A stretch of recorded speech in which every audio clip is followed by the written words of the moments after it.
everyone. Welcome back to another episode of Passive Income Pilots. Tait Duryea here with Ryan Gibson. What's up? Good to see you, Tait. You as well. How are you? I'm great. I just got back from the Pilot Network Conference, TPNX, in Minneapolis. It was a blast. We had a big new booth, lots of interested parties. Nice. And we actually hosted a happy hour. I don't know if you even know this. Passive Income Pilots hosted a nice soiree at the top of the Intercontinental.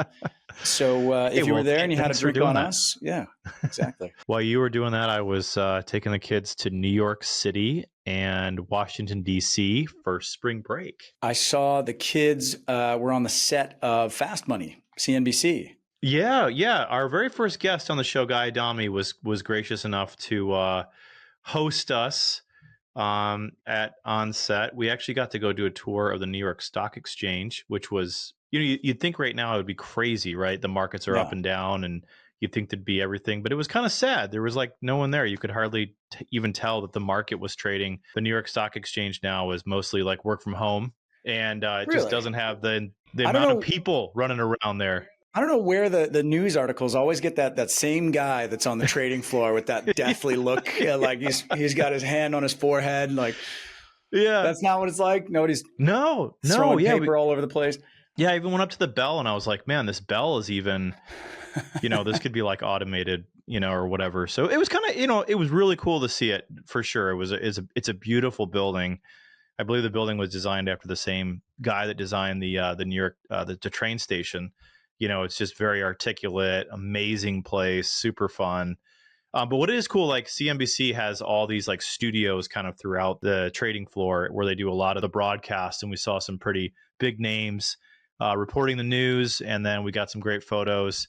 And then after that, we went over to the NASDAQ up towards Times Square to that building, and then we watched the Fast Money show filmed live, and that was super interesting. If you guys don't watch that show, obviously it's been on CNBC for, 18 years now. It's kind of a staple at 5:00 Eastern time.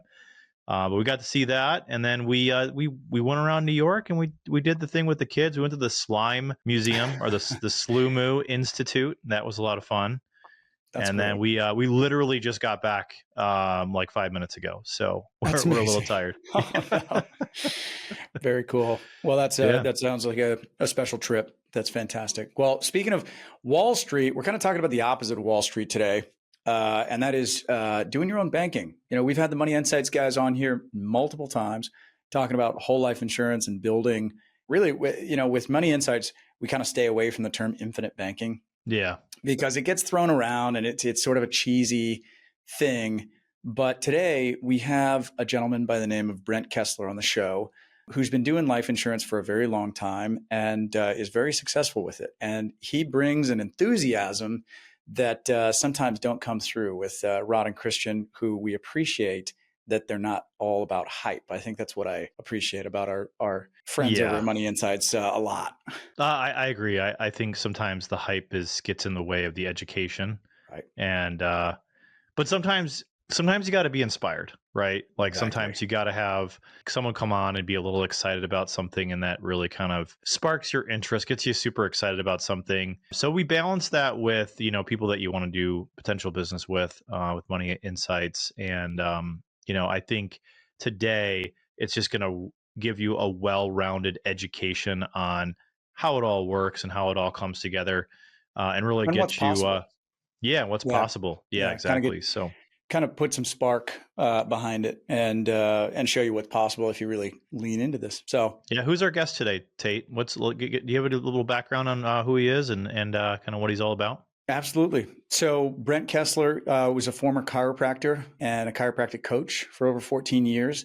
And that was kind of a previous life. He then transitioned into life insurance after going into a lot of seminars and things like that, learning about the whole life insurance strategy. And at this point, it's a huge participant in that. He went from making $10 an hour to $10,000 an hour and lives in Florida. He owns a couple of airplanes.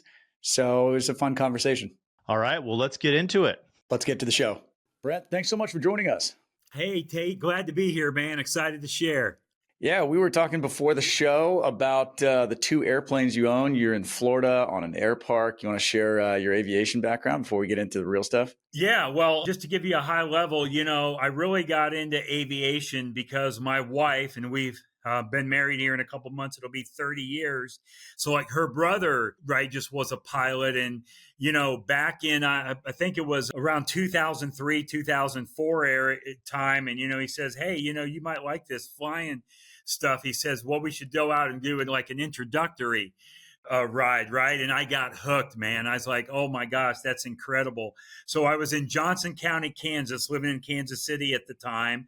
And I went out there and I did that. And then I got an instructor, went through all of my training, got my ticket and all of that. And then I was just wanting to rent a plane. I wanted to go, go, go. And, the problem is sometimes it was hard to rent a plane. And so I said, well, this sucks. I need to find a plane to buy. So I went down and I bought my first plane. I guess it was around '04. It was a Cessna 172. It was a nice. 1998 172. And I kind of remember the story because the guy wanted $102,000 for the plane. And I said, I'll give you 100. And we went battled back and forth, back and forth. I went down to his airport in Neosho, Missouri, which is down kind of in the Lake of the Ozark area. My wife was with us and we were going back and forth. And she just finally, she looked at us. She says, hey, you two idiots. She says, basically, all right, he is asking 102 and you want to give 100. She says, can we just agree on 101 and all go home? So that's what we did. So my wife's a realtor, and she sees this all the time where people get stuck on $5,000. It's $1 million transaction. It's like, guys, somebody get off their high horse here. Yeah. So then I got the 172. I had that for a while, and then I upgraded to a 206. Back in 2016, I got a 206. And I got a nice one with only like 100 hours on it. Found it. I bought it from a company at the time called Jet Aviva. And that was a good plane.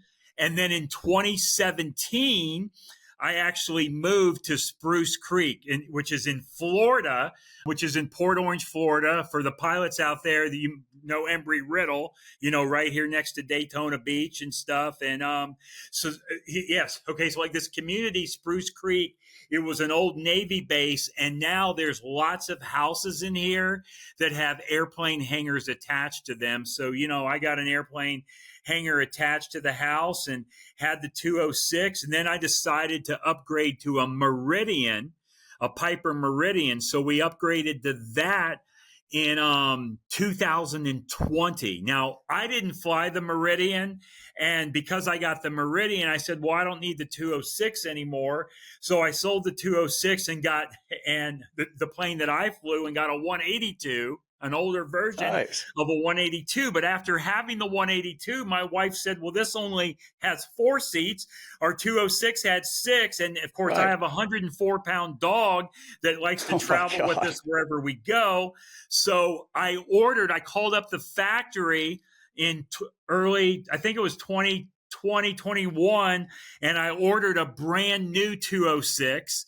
And they built it, and I got it delivered in 20. Let's see, where are we at? We're in 25. I got it delivered in 22, I guess it was, in July of 22. And then, of course, that Meridian we had for 2 years. Okay, my son was a pilot, so he flew that. Okay, for us, he learned how to fly that. But then my wife wanted to upgrade to a larger airplane, or the thing I like to say, she wanted a plane with a bathroom. So we got a Pilatus, a PC-12 back in June of 2022.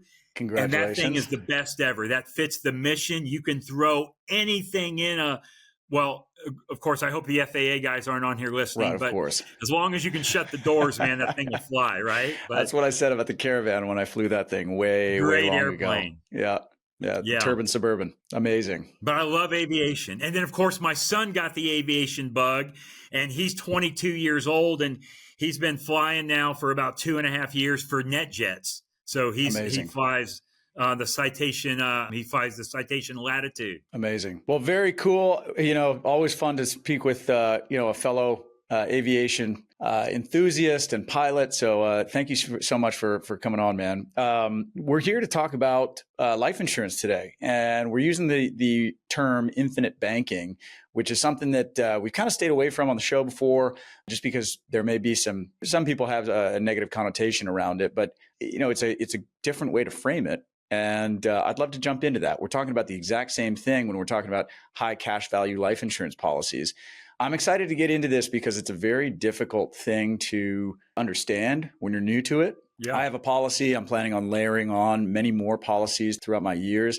And I've said this on the show before, but I walked away from $30,000 on a policy that was built wrong the first time I went around. So it took me the better part of 5-6 years to figure this stuff out. And we're trying to accelerate everyone else's learning curve here. So, Brent, you want to talk about maybe how you got into this and your background in the insurance world? Right. So let me give you the backstory. I'm actually a chiropractor. I no longer practice chiropractic anymore.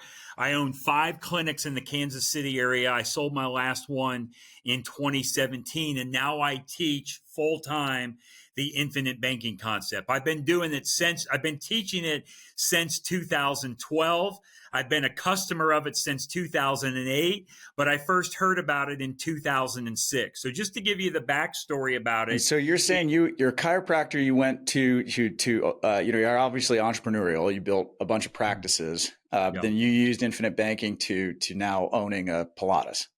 Well, yeah, that. And again, right, as far as what you said, Tait, you have a policy and you're thinking about adding policies. I have 27 policies as we sit here today, and I add at least one policy every year, and I pay over $1 million a year in premium. My daughter, who actually also works with us in our company, the Money Multiplier, she's 25 years old, has like 8 policies. My son, that 23, about to be 24, has like 3 policies, right? So the thing we do is we consistently get policies and add more premium. And if you really understand how the concept works and can peel back the onion, or even more importantly, just be open to like learning about this financial concept, it is a game changer in your life. Now, I know I'm the insurance agent saying that, but I tell everybody, I say, look, if there's something about me that doesn't jive with you, or you don't like me, don't not like infinite banking. Go find somebody that really understands and utilizes this concept and work with them, because it is a true game changer in your life. And if you go back and do some research on the Rockefellers, the Rothschilds, the Morgans, the Stanleys, the Barclays, if you really research and if you look and see how they built, kept, and created wealth, this is the concept that they use. If you read the book, Tony Robbins, Master the Money Game, in chapter 5.4 of what Tony Robbins talks about in that book is exactly what I teach. In the book that Robert Kiyosaki wrote, Second Chance, we all know Robert Kiyosaki from the book that he's known for, Rich Dad, Poor Dad, but he also wrote a book called Second Chance. In that book, Robert Kiyosaki talks about exactly what I teach. The problem in those books is they make it too complicated to understand. Robert and Tony make the concept too complicated. And when people are reading the book, they read right through it and they're like, well, I don't really know what that means, so I'm going to move on and don't do anything about it and don't look back. Well, just to give you my story, back in 2006, I was sitting at a chiropractic convention and I heard somebody get on stage and they were talking about this thing called the infinite banking concept, how to build, keep, and create wealth through your own debts and expenses that you have, how to recycle and recapture all the money that has been leaving your family forever. And I thought in 2006, when I heard that message, Tait, I said, that is really, really good stuff, but it sounds too good to be true. There's no way it can work that way. There has to be a catch. So I left in 2006, did absolutely nothing, went back to my chiropractic life, did nothing. I go back 2 years later in 2008 to another chiropractic conference. The only difference was 10 or 12 of my colleagues that were at that previous conference are now with me at this new one 2 years later. about 10 or 12 of those colleagues of mine, they implemented the information that they heard 2 years earlier, and they were going on, ranting and raving, basically throwing up all over me about how this concept was working in their life, how they were paying off their debts, their expenses, investing in real estate, buying stuff, whatever, recycling, recapturing the money. I thought to myself, there has to be something to this. There's no way 10 or 12 of my colleagues are lying. Maybe one or two, but not 10 or 12. So I came home to my wife, February of 2008, and I said, honey, we're going to start this banking concept in our life. Now, my wife was very skeptical. Just to give you a background on her, she's actually got a master's degree in nuclear engineering. She helped design the nuclear reactor for the U.S. Navy submarine. So Wow. every I is dotted, every T is crossed, right? So when I told her we were just going to start this policy, this banking concept, I will tell you that my wife doesn't believe in divorce, but we came close that day to making an appointment at the attorney to talk about divorce. It was not a good conversation, all right? But now, fast forward all these years later, and she's like, let's do more and more and more. So in February of 2008, Tait, I was $984,711 in debt. That's what I owed to the third-party creditors. Now, at the time, I lived in Kansas. Now I live in Florida. And I know what you're thinking, especially a guy from Hawaii. You're thinking, well, $1 million in debt, that buys a really, really small house in Hawaii. Well, That's in right. Kansas, it buys you a lot, right? Well, how was I in that debt? Well, I had the house that I lived in, my student loans from chiropractic school. I had a condo on the Lake of the Ozarks between St. Louis and Kansas City. I'm an airplane pilot, so I had to have an airplane. If I live on a lake, I have to have a boat and a wave runner, right? So it didn't take me a lot to become almost $1 million in debt. I applied this concept exactly the way this guy teaches it in this book, Becoming Your Own Banker, who was my mentor.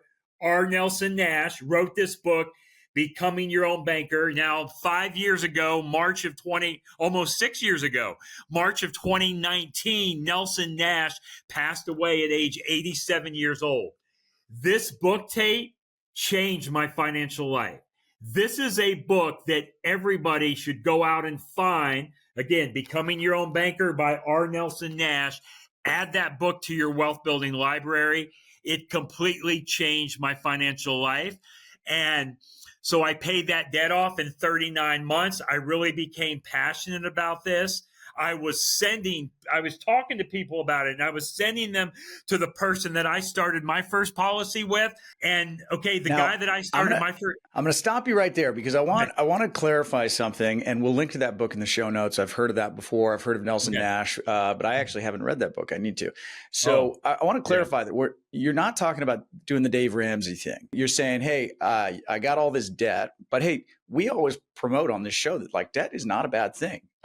Debt's not a bad thing at all. In fact, I'm up to my eyeballs in debt. I love debt because it allows you to leverage and you can play the interest arbitrage game. So what Brent isn't saying here is go pay off all your debts, go pay your house off, just get rid of all your debt. What you're saying is instead of paying the bank interest, you should be paying yourself the interest. Absolutely, 100%. You want to be in control of that debt as much as you can. Or like you said, leverage it. And I'll give you an example of what that means. You're right. All debt is not bad, right? So like in this house that my primary residence that I live in. So the thing I did a few years back is I said, look, I'm going to get all the equity out of my house because I lend a lot of money. I do a lot of lending deals, okay? I do a lot of real estate development lending deals where I'm in first position, and that's really what my portfolio is. Yes, I own some real estate, have some short-term rentals, long-term rentals, but I love lending more than anything else, and for a lot of reasons that we can get into. But I'll just give you an example. So I went to the bank and I talked to my banker, Charlie, which I've dealt with him on several deals over the last, actually before my wife and I got married, so over 30 years. And I said, Charlie, I want to get the equity out of my house. What is it worth? At the time, he says, okay, it's worth like 2.2 million. We're going to give you $1,560,000 on the house. And I said, great. I said, let's talk about the terms. He says, I know you, Brent, and I know what you like to do with the money. You like to keep that money moving. You like to keep it in motion. So I would suggest for you, the best thing I have going right now is a 2.8% interest only loan for 10 years. And I said, hurry up and sign me up before you change your mind. Yes, I want that deal. So here's what I did. I took the 1.5 and I pay interest only every month to the bank. I think that payment is like $3,700 a month, whatever 2.8% is on like amortized on that interest only on the 1,560 is my monthly payment. But that 1.5 million is in a real estate deal where I'm in first position and it gives me 16% interest every month. So right around 20 grand in interest. So do I care if I pay the bank $4,000 a month in interest when I'm getting 20 grand a month in off that same exact money? Absolutely not. And I've done that over and over and over again. We can sit here and go through 4 or 5 examples of how I do that. But yes, I do leverage other people's money. But I always have a system, a concept, a process to fall back in case I ever want to get that third party out of my life and take control of that debt and not have their money. Or let's just say that 10 years comes up and I'm no longer paying 2.8%. They shoot it to 9% or 10%. I'm able to get out of that quickly. So what's the difference then between using the bank's money and using your money? Let's get into that. Yeah, well, of course, the bank's money, okay, the thing you have to remember is the bank is always in control. They make the rules of what's going on. You don't get to make the rules about how you're going to pay it back, when you're going to pay it back, the terms and all of that of the loan, right? And then if you get sideways with the bank or you go through some bad, rough times, maybe you went through COVID or, there's protests and riots in your neighborhood and you're laid off or it's cold outside or you're sick or it's hot outside and you have no income coming in for 3 or 6 months. The bank could give a crap less whether you have income coming in or not. They want their payment when the payment is due and they're going to foreclose on your property just like, as far as anybody would foreclose if you're not making the payment. So they're in control. And then also they're making all the profits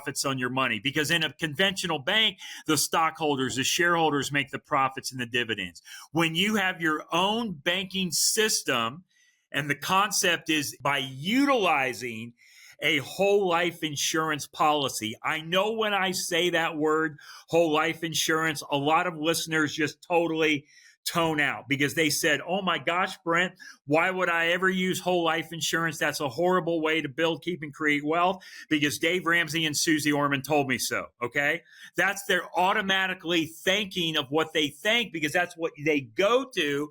But if you peel back the onion and really, really understand what the wealthy and the rich do, this is exactly what they do to build, keep, and create wealth. And when you are controlling the banking functions in your own life, you are making the profits and the dividends on your money and not other people because every company we use, Tait, is a mutual company. Very key there. Mutual means there are no stockholders and shareholders. You are the owner of that contract. So you share in the profits and the dividends of your activity. I want to really stomp on the fact that you said banking system. You didn't say investment product. We've talked about this on the show before about how the life insurance policy is not an investment. If you're treating it as such and you're not taking loans against it, it is a terrible investment. You can find a lot of better things to do with that money. It is a banking system. Absolutely. Thank you for bringing that up. Life insurance is not an investment. It is a process of what you're going to do to make an investment. And let me break it down this way. If you think of an investment, the definition of investment is something that can go up and can go down. That's an investment. It can go up and it can go down. A life insurance policy can never, ever, ever go down, right? The type of policy that I'm speaking of. And let me be clear, this is not any life insurance policy. This is not the policy that you're going to go buy from your brother-in-law that sells life insurance. It is not that policy. This is a specifically designed, specially engineered whole life insurance policy in a mutual company that pays dividends, okay? That's designed for high immediate cash value. One more time, high immediate cash value. And when I say immediate, it means, Tate, when you put money into the policy within 30 days, you can access the cash value of that policy. So all the stuff that you've heard about, well, I got to put money in there and I got to let it sit for years, that is wrong. That is wrong. It's because of the way the policy is designed. And the one thing I'm going to add to that, because I know you got listeners right now that are thinking this as I'm about to say it, they're thinking, well, what about that IUL, that Index Universal Life? No, no, no, no. IUL is not used for infinite banking concept. If you tell Nelson Nash that you're using an IUL for policy, he will roll over in his grave. And he's been there for 6 years. And if he's rolling over 6 years later, we got some issues. I like it. I think the IUL is what I mistakenly had my first time around. Didn't work, so I walked away from from everything I put into it. We see it all the time. We see it all the time. People get confused about what product they need to use for the infinite banking concept. An IUL is an investment. It goes on what's going on in the market. A whole life policy is not. It has no external factors. It doesn't matter if we have up markets, down markets. It doesn't matter if there's a pandemic, no pandemic. It does not matter what is going on. You have guaranteed growth in the policy, contractually guaranteed. Every insurance company that I work with, because again, not only do you have guaranteed growth, you have dividends. Now, dividends aren't guaranteed, but every insurance company that I work with has been paying dividends for over 124 consecutive years without fail. The only thing we don't know is what the dividend is. That's the only thing that we don't know until after the dividend is declared. And just so you know, the projection of what the insurance company is going to tell you that it is going to be pretty much spot on. It could be a little up, could be a little down, but it's going to be pretty much spot on. But every year when the dividend is declared, it can never, ever be retracted or taken back. And that is all growth. That is all internal growth, the guaranteed growth, plus the dividend in your policy contract, no matter what happens in the external world. And it can never, ever, ever decrease. It can only get better. Each and every day get better. Guaranteed. Let's talk about how it works as a banking system. Yep. So, and it takes time to build up some critical mass. Even though you can access funds within 30 days, there's not going to be a whole lot. Of course, there are different ways to set up these policies. You can dump a bunch of cash in the beginning, or you can set it up so you're putting 50 or 100 grand in a year or less, however you want to structure it. But how does this build over time? Because my understanding is that it takes time. Like if you were going to go out and start a bank, like literally get a bank charter and start the Bank of the Northeast, whatever, it's going to take time to build that, or a credit union. How does that translate to one of these policies? How do you build it over time, and what does it look like functionally when you're using it as a banking system? Yep. Anyway, great question. Now, just keep in mind that once you start this, the time within 30 days, you can start using your banking system. Now, let's just take two people. You have one person that puts in $100 a month, and then our largest client to date that I know about puts in $540,000 a month into his policy. Okay. Now, so the way people can pay policy premium is it's totally up to you. We never tell you how much to put in your policy. You tell us what you want to put in. We got the guy putting in $100 a month and the biggest guy putting in $540,000 a month. Just pick a number in between there. And the way you can pay it is monthly, quarterly, twice a year, annually. You can always change how you pay it. You can always reduce the amount that you put in. But the same policy for the $100 a month is going to work the same way for the $540,000 a month. It works the same exact way. It's just the one guy has more money than the other guy. It's just that much more money working, just as in comparison, right? Now, The thing we can do is also, and again, right? So this is what we do on strategy calls, like depending on where the client is at in their financial life or their goals or objectives or their plans or what's coming up, we specifically design that policy based on what their needs are over, say, the next 12 months. Because 2 to 3 times a year, every 4 to 6 months, we will update your policy tools, what we call, which is called the cash flow analysis, the money multiplier, map, the gains projector, the debt blaster, because everybody is at a different point in their financial life. But to answer your question is when you start putting money into that policy, you utilize it immediately, and immediately is within 30 days. The very first policy that I started in February of 2008 was for $2,000 a month in premium. Why did I start with $2,000 a month? Because I didn't have $24,000 to put in one lump sum. Okay. But after I started that $2,000 a month, within 30 days, I accessed the cash value and I started using that to pay down debts, expenses, whatever it is that I want to use. Buy a car, buy a piece of chiropractic equipment, an x-ray machine, payroll, staff, buy real estate property, whatever it was.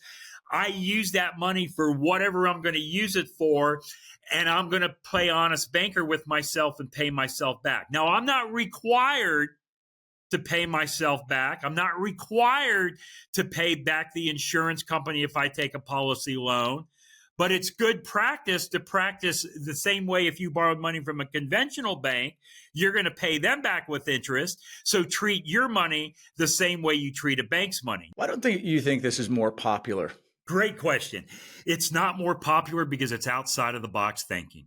Right. It's not what the norms are doing, right?